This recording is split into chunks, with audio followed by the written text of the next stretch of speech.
Hey, this is great. All right, I want to talk about where I see this whole financial crisis ending. And again, I'm not an expert, but I don't much like the experts. I'm just some guy stuck in his basement during quarantine, during the great 2020 quarantine for the Sharona Cyrus. I cannot say the word because YouTube does not like it when you talk about it. So that's what it's going to be. So, where I see this going is we are going to have something called a debt jubilee. And what a debt jubilee is a clearance of debt from public records across a wide sector of a nation. It's not unheard of. Such a jubilee was proposed as a solution to debt incurred or anticipated during the 2020 coronavirus recession. We've had jubilees before. There was a jubilee at the end of World War II. Germany owed a lot of money, and they learned the lessons of World War I. They didn't want to destabilize Germany, so they wrote off the Germans' debt, and they were able to start again. And the reason we're going to have a jubilee, I not only advocate for a jubilee, it's going to happen one way or another, because we, the American people, we were in debt up to our eyeballs. Our entire country was. We had, you know, consumer debt for cars and for mortgage debt and credit card debt and student loan debt. And it wasn't just the people. I mean, there was a lot of debt in businesses, commercial debt. There was debt, government debt, like counties owed money, states owed money. It was ridiculous. It was just this whole out of control system because we were continually bailing out the debtors in 2008. That's what, or sorry, bailing out the creditors in 2008. That's what we did. We should have bailed out the debtors at least to some degree to stabilize the economy. But we had to have our banks, and those bankers had to have their bonuses on top of that. So they got paid real well to create the beginnings of the current mess that we're in. Um, anyway, our financial system has become incredibly unstable, and I think a lot of that is because we overturned the Glass-Steagall. That's something that's probably going to come back. But before any of that happens, we have to clear the debt because people are going to need to eat.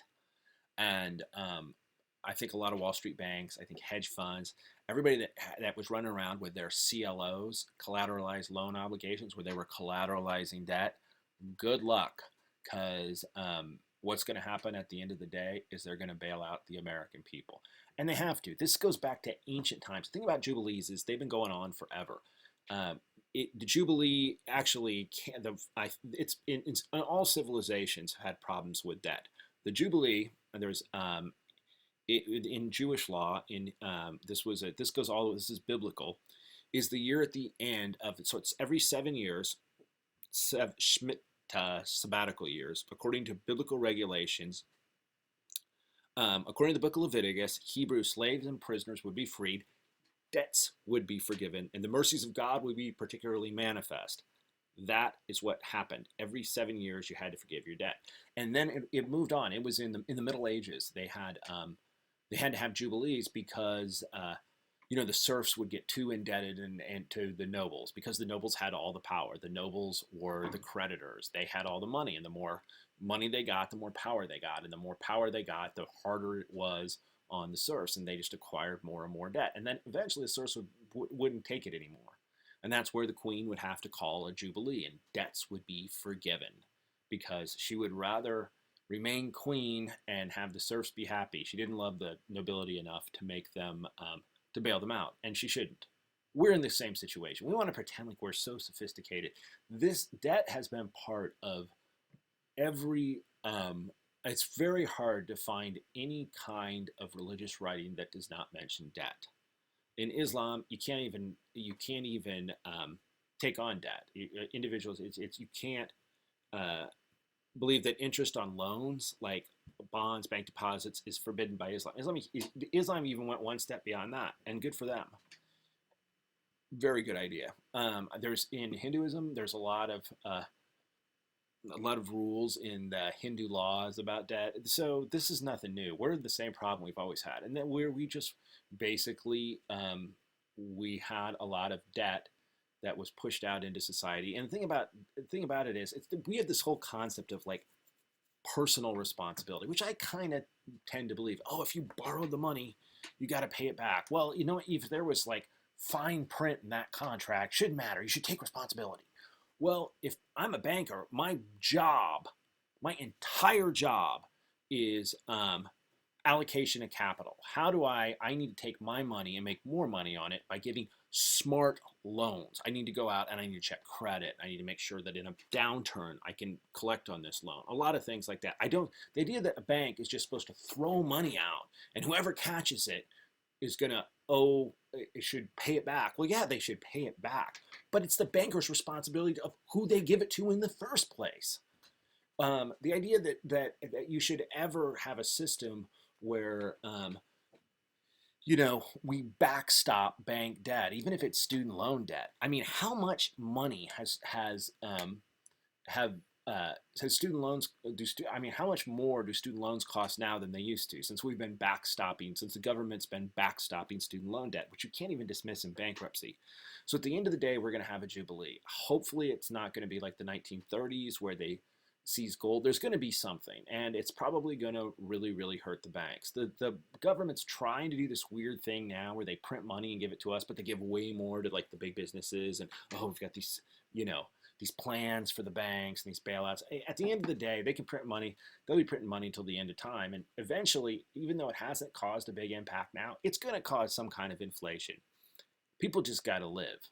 People don't love the banks enough to watch them make huge profits while their kids are starving. And obviously, like, we've been in this terrible, terrible financial crisis for the last 2 months, and billionaires are making more money. I mean, they have these poor Amazon workers, these Instacart workers, that Costco workers that want to walk out. Yeah, because they're risking their lives. They're doing a job that soldiers do in order to keep and these companies make more money on it. It's obviously, at the end of the day, this is not going to work. We got to go back. We got to forgive the debt, and then eventually we're going to have to, restore Glass-Steagall. We're probably going to have to create some kind of government bank to get money to people, because obviously Wells Fargo and Citigroup and all these large banks can't manage to distribute it to small businesses. They're going to figure out ways to get part of it. So we're going to have to distribute that through the IRS or a small bank. There's a lot of stuff we're going to do. But mark my words, there will be a debt jubilee, because there is no other option. And if we want to do the smart thing, we make it sooner rather than later. We don't need to put people through, we need to put people through as little pain as possible. There's going to be some pain, and this is a horrible, horrible decision. But the other ways are so much worse. So I'm advocating for the debt jubilee. And I'm not the only one, by the way. I saw this article that made me smile in the Washington Post. Show it to you right here. The Washington Post is talking about a debt jubilee, I mean, for years I've watched people like Max Kaiser talk about it, but the Washington Post, that is impressive.